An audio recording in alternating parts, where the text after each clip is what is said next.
In the cycle of life, there are two movements that are relevant to evolution. The first movement is the old, the archetypal parent, consuming the young to maintain the status quo.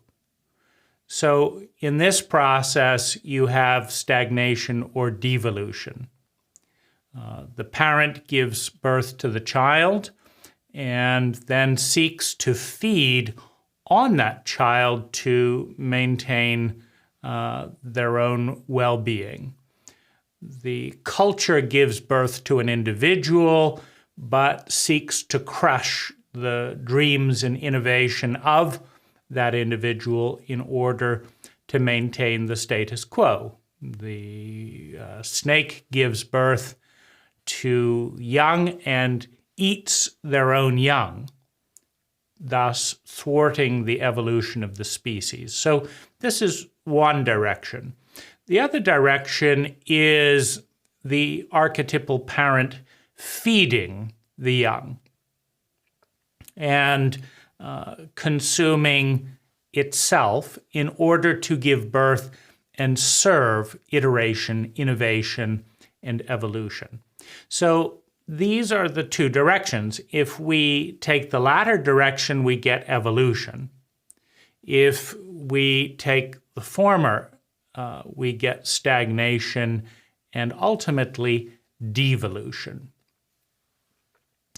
Now, cultures or cults are part of this process. A cult gives rise or gives birth to a group of individuals that are born into the cult.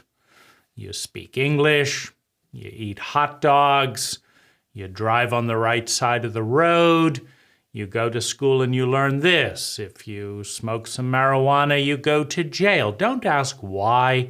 Don't ask for data. It's the way things are done. So a cult gives birth to its people. Now, the birth of every thriving cult or culture originally was a source of innovation. If you think of a growing culture, an evolving culture, it is a response at its initial inception, it is a response to the needs of its people. All people have the same needs: to survive, to feel secure in that survival, to experience love and belonging, to develop self-esteem, to develop personal abilities, to generate personal and community abundance with those abilities, and to transcend the limited self, to become part of something bigger than oneself. Now, a cult or culture that serves those needs, that leads to more fulfillment, more intelligently of those needs than the existing status quo, than the old culture, then one culture can cannibalize a new culture, or a new culture can give birth to a thriving population, a thriving people. Because people who witness that culture want to be a part of it. People who are a part of it do not want to leave it. And the culture is, through fulfilling its people's needs, providing more value than not existing, basically. Now, as a culture develops, it ossifies. Its intelligence is replaced by dogma, because dogma is more efficient than intelligence. Intelligence requires thought, analysis, science. But dogma requires absolutely no effort at all. We do it because we do it, and we do it because that's what we've always done. And because that's what we've always done, that's why we do it. It's so wonderful, right? No thought, no intelligence, no analysis of data, no gathering of new data, no design, no reinvention of anything at all. We do it because we do it. And to an infant, it's because I said so. It's because I'll take away your allowance. It's because I'll humiliate you in public. I'll lock you in your room. I won't give you any food. I will not give you any dessert. You can't watch TV. That's why you do it, because I said so and because I've got the power, says the parental voice of the cult. Now, the longer the cult maintains a status quo, the further it diverges from intelligence. Because intelligence is measured by the efficiency with which energy is transformed into sustainable well-being. And at the inception of a cult, it is more of a culture. There is an analyzing of what is going on and how to make things better. And if you can make a better mousetrap, if you can build a better cult, develop new patterns. A cult is simply a pattern of thinking, feeling, speaking, doing, and being. That's all a cult is. It's an identity for a group. You have the identity, and then you have the cult identity. And they're typically a refraction of one another, a fractal pattern of one another. The individual is a fractal pattern of its cult. A cult gives birth and brainwashes its individuals. Now, the more ossified, the older the cult becomes, and the more tradition is emphasized in the cult. Typically, the memes or the identity, the patterns of thinking, feeling, speaking, doing, and being get more and more separated from the most intelligent thing to do today. Now, that's where this idea comes in. The idea is simple: to create havens within every culture, within every cult, in which 5% of the land, of the resources, of the tax dollars, 5% of the resources in the cult are allocated for cultural evolution, for cultural experimentation, for cultural science. In other words, when you set this 5% aside, what you're betting on is that your culture is more cult-like than it is intelligent. That's the first bet. And the older the culture, the more likely this is to be the case. And the good news is the older the culture, the more affluent the culture, and the less 5% is likely to be missed.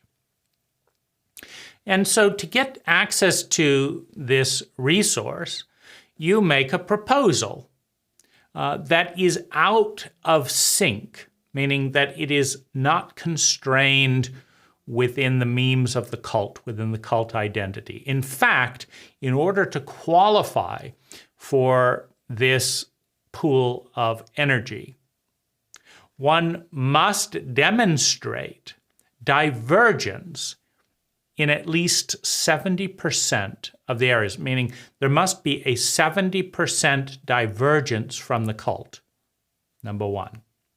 Number two, it must be science or rational based, meaning there has to be a hypothesis. It's not just let's just see what happens, unless studies show that just seeing what happens brings better results than good hypotheses, which could be the case from time to time. It depends on the population and its intelligence. If you've got a dumb population, then random chaos could be more intelligent than attempts to iterate within that population.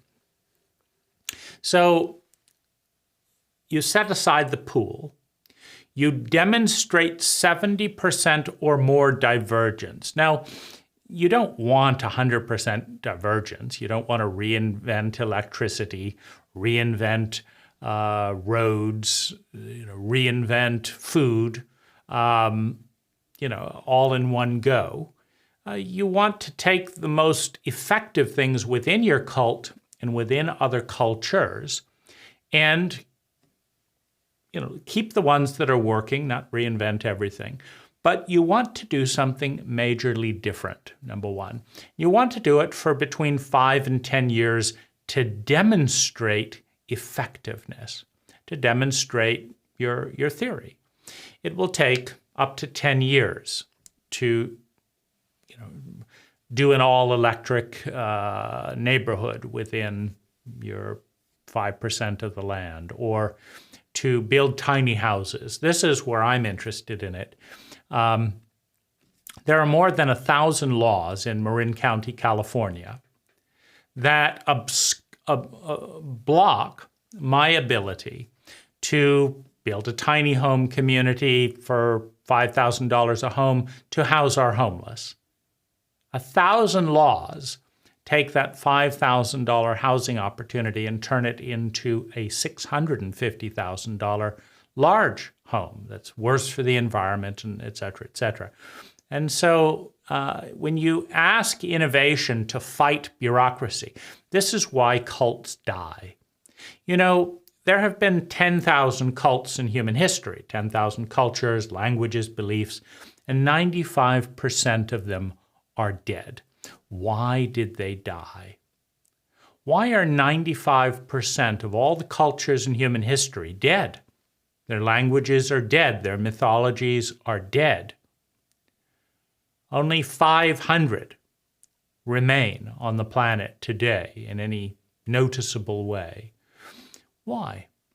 Well, a cult's tendency is to consume its people to maintain the status quo. One of the basis of the existence of a cult is fear of the unknown, tied with the reptilian brain, linked to trauma.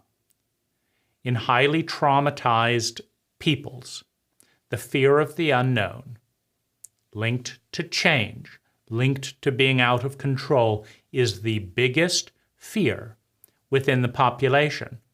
Because it is the biggest fear within the population, and because the amygdala is so responsive to manipulation, all you have to do is threaten a people and show that this new thing of any kind could be the ruin of the cult, and people will stamp it out. Even if they don't stamp it out, it takes time, money, and energy to create change and evolution, and without that time, money, and energy, it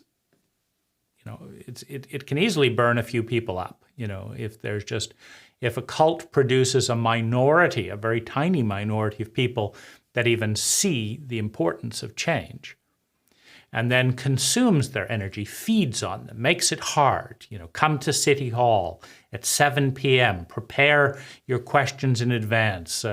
You cannot ask any question without our permission. If you ask a question, it must be within 60 seconds. No answers will be given at the meeting. Standard answers will be drawn out for years. You can consume an individual's energy with the bureaucracy, with the cancerous bureaucracy of a cult that maintains its power as well as its dogma by promising to give the same thing in the same way, to protect you from the fear of the unknown, to protect you from fear of being out of control in a traumatized state. So this is a remedy, an antidote, a cultural innovation. For cultures to avoid the 95% statistical probability of killing themselves. So a culture kills itself by consuming the life-affirming energy of its own people to such an extent that it ossifies and becomes irrelevant relative to new cultures being born, and in the process weakens itself and its people to such an extent that it collapses through the decadence, through the malaise of cult-like stupidity, of cult-like memes. To the extent that a company, a cult, or a marriage continually innovates, it grows, it delivers more sustainable well-being per unit of energy invested, time, money, and natural resources. And in such way, demonstrate its viability for new investments, for intelligence, that the smart money would place its bet on this meme, on this identity, on this pattern of thinking, feeling, speaking, doing, and being, because it yields more sustainable benefit. Any cult, any community, any business, any family, any marriage that wants to grow needs simply allocate 5% of its time, money, and natural resources to the intelligent investment in new identities, new patterns of thinking, feeling, speaking, doing, and being. You can have one of the most vibrant cities in the world. You can have one of the most intelligent communities in the world. You can have one of the most amazing marriages.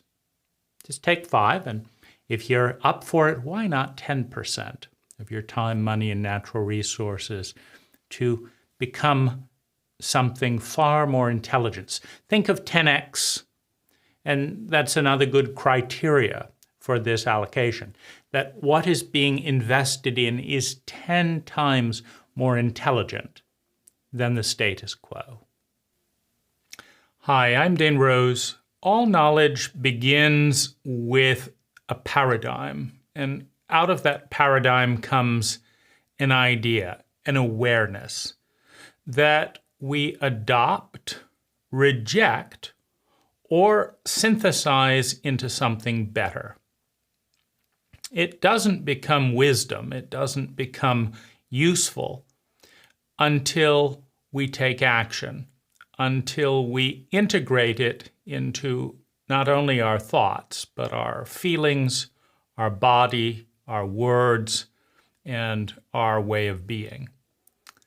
For that to occur, we have to move from the passive media paradigm into more active engagement. In the link below, in the More Information section, is an invitation to join a very small, deliberately filtered, high-quality discussion with a group of people who share a common language and want to work with these ideas, with me and with one another, with the sole goal of creating 10 times more sustainable well-being for ourselves and those around us per unit of energy invested. Thank you for watching.